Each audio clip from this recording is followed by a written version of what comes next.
All right, in this problem, we're going to deal with a system with friction, and we're going to apply a force that has both a horizontal and vertical component, and that's going to create sort of a complex normal force, and we'll see how that all works out.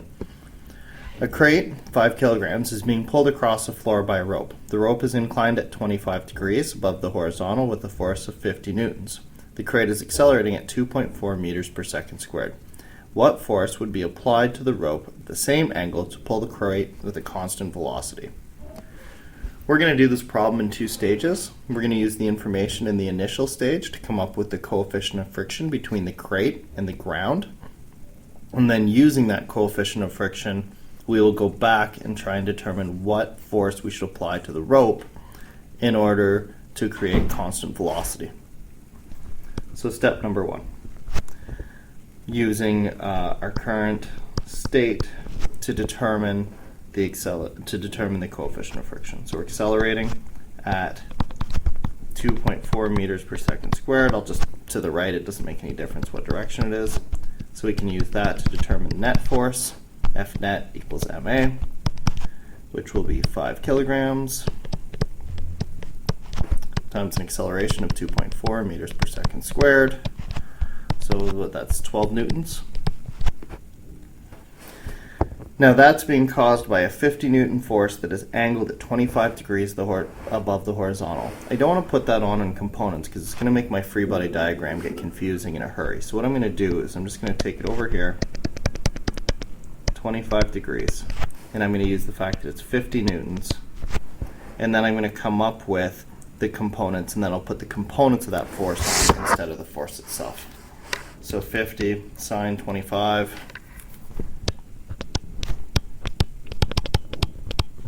works out to be 21.1. So that one's 21.1. 50 cos 25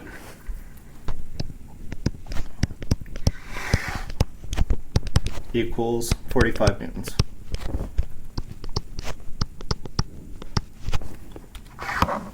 Excuse me. In terms of other forces acting on this object, we have some force of friction that we don't know. We have a gravitational force that we can calculate by going 9.8 times 5 kilograms, so negative 49 newtons. And the thing that keeps the lawnmower from sinking through the ground, the normal force. So with that in hand, now we have all of our forces. We have a net force, and we're prepared to use our net force and our forces to look at the 2 unknown forces. We'll start in the y direction, or the vertical direction, and there we'll say that the net force, since this crate isn't flying off the ground or sinking through the ground, will be 0. It's not moving in this direction. That's negative 49 newtons, force of gravity, plus 21.1 newtons, the vertical component of the tensile force in the rope, plus the normal force. So this is Fg plus Fty plus normal.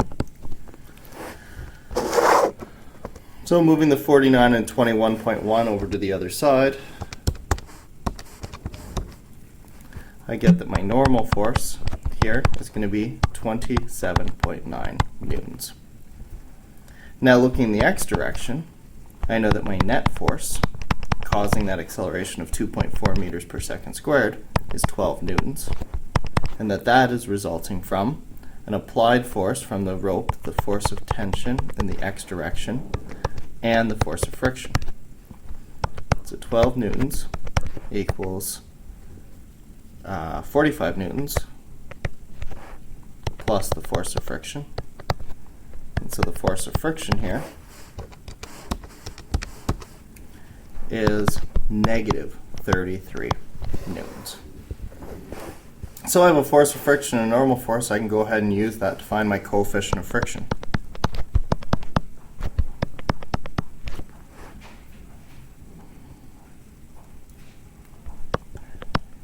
Now remember, when using this formula, that it's a scalar formula and that it does not take into account directions, and so don't bother to put any negatives into it because it doesn't understand or it doesn't do directions, so it's not concerned about whether it's negative or positive. 33 divided by 27.9. I get a coefficient of friction here for the crate of 1.18. So you might be tempted to say that if the force of friction is 33 newtons, then shouldn't I just apply a force that would have a horizontal component of 33 newtons, and then as a result I should be able to get this crate to move with a constant velocity, as in I've horizontally balanced forces, and so it should just slide across the top. But the problem with that argument is that as you lower the applied force, as in you go down so that this turns into 33, you'll notice that the overall applied force, or the overall force of tension, is going to decrease too. And that's going to change the normal force. And changing the normal force will change the force of friction. And so by the time you're applying a force of 33 newtons, your force of friction, or your normal force, will be bigger than it used to be, and so your frictional force will be bigger than it used to be, and 33 newtons won't be enough. The bottom line is changing the applied force changes the normal force, changes the frictional force, and so the things are all related to each other, and it's hard to see what exactly this normal force, or what exactly this tensile force should be. So what I got to do is I got to start the problem again. I got to put it in as a variable and keep working until I find out exactly how big it needs to be. So here I have my 5 kilogram object, and I'm going to now apply an unknown tensile force of T, acting at 25 degrees. So sine 25 is 0.423. So this component will be 0.423 T, sine 25 times T. And this component, cos 25, or T cos 25. Cos 25 happens to work out to be 0.906. So this component will be, the horizontal component will be 0.906 T. That guy's going to go over here. That guy's coming up here. I still will have my force of gravity of negative 49 newtons. I don't have to change that. I still have some force of friction, although I don't know how big it is, and some normal force, although I don't know how big it is. Again, working in my x and y directions, this time I'll put them down here. In my x direction, if now I want constant velocity, what I can see is that the magnitude of my frictional force and the magnitude of my x component, my tensile force, will have to be the same. And what I mean by that is constant velocity means my net force is going to be equal to 0.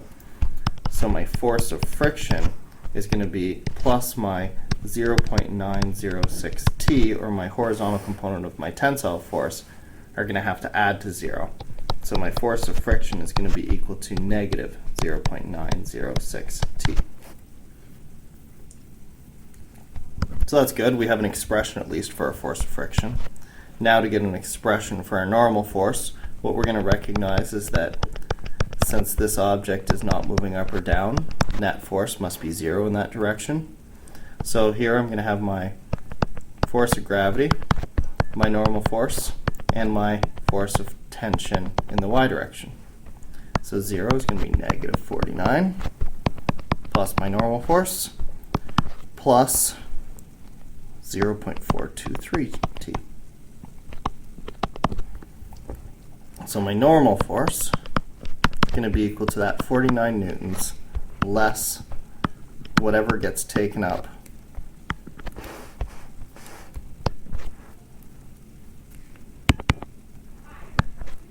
by the vertical component of the tension force. So I have an expression for my normal force in terms of tension. I can relate these two things by using my equation that relates my normal force and my frictional force, especially since previously I determined my coefficient of friction. Again, using this equation as a scalar equation, I'm not going to include signs.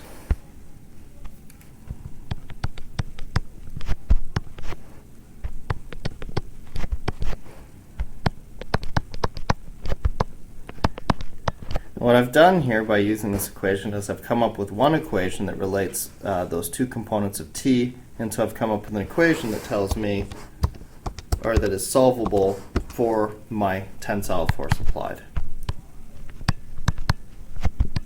I'm multiplying this into the binomial.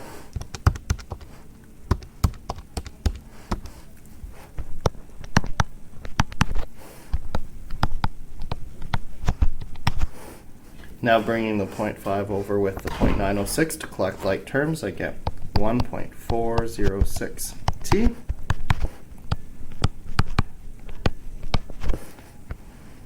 And finally, I can solve for the applied tensile force that will result in a constant velocity.